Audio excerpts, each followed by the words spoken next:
Now, amid all the drama yesterday, one story that didn't get nearly as much attention as it would have on a quieter news day was the revelation that the Prime Minister and Home Secretary have been misleading voters about crime statistics.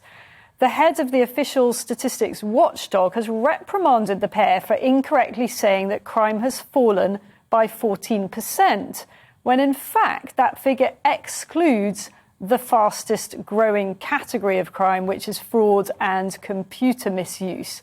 Sir David Norgrove has made it clear that he thinks this spin on the figures was wrong, and he's going to be writing to Boris Johnson and Priti Patel to wrap them over the knuckles.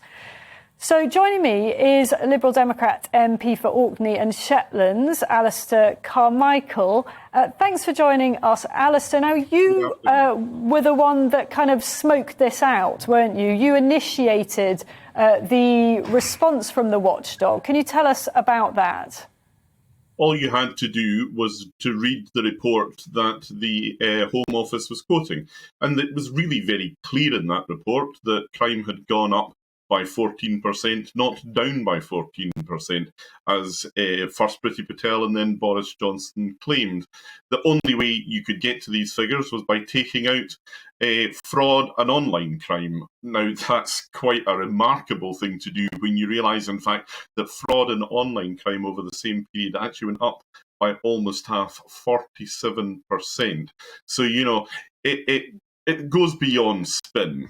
You know, spin is where you sort of concentrate on, the more favourable aspects of a set of figures or whatever. This is downright distortion. This is simply a dishonest way of informing the public about what you are doing as a government. And once you realise that, I felt it just had to be called out. And all credit to the Statistics Authority, who acted on this really quickly.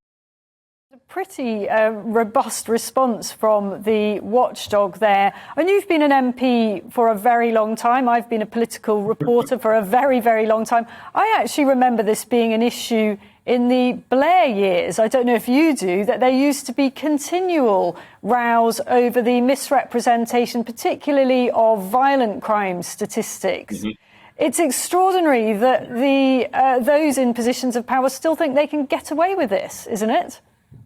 Well, it's not just extraordinary, it's outrageous. And you're right, a lot of this is the sort of thing that started under the days of Alistair Campbell and the Blair spin machine. But, you know, I think what you see now, and remember, this sits in the context of all the other things that Boris Johnson is doing and saying at the moment, his unwillingness to be straight and open and honest with people about what's been happening in Downing Street, the allegations, the mud he's slinging around about Keir Starmer and Jimmy Savile. But, you know, at the end of the day, what really infuriates me is that our country has got a massive problem here with online crime and fraud. You know, it is a growing issue for so many people and so many of the oldest and most vulnerable people in our communities. Every week I hear more stories of people being tricked or sometimes coming very close to being tricked out of sometimes their whole life savings. And really, you know, if Boris Johnson and Priti Patel were doing the job that they would be elected, that they've been elected to do, then they should be tackling that instead of trying to find their way of weaseling out of the other bigger problems that they've created. Finally, do you think they need to come before the House to apologise for this, or what do you think a remedy would be at this point?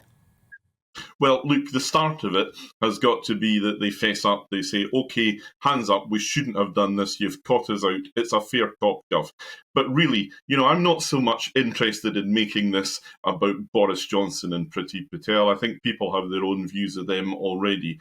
I want to make this story about the millions of people, over 3 million people a year, I think, in 2020, who are the victims of fraud, and you know the millions that are lost to them every day.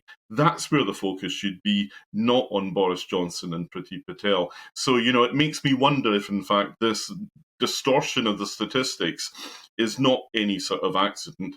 It's a deliberate tactic by the Conservatives to distract attention away from their abject failure in the most egregious difficulties in our criminal justice system at the moment.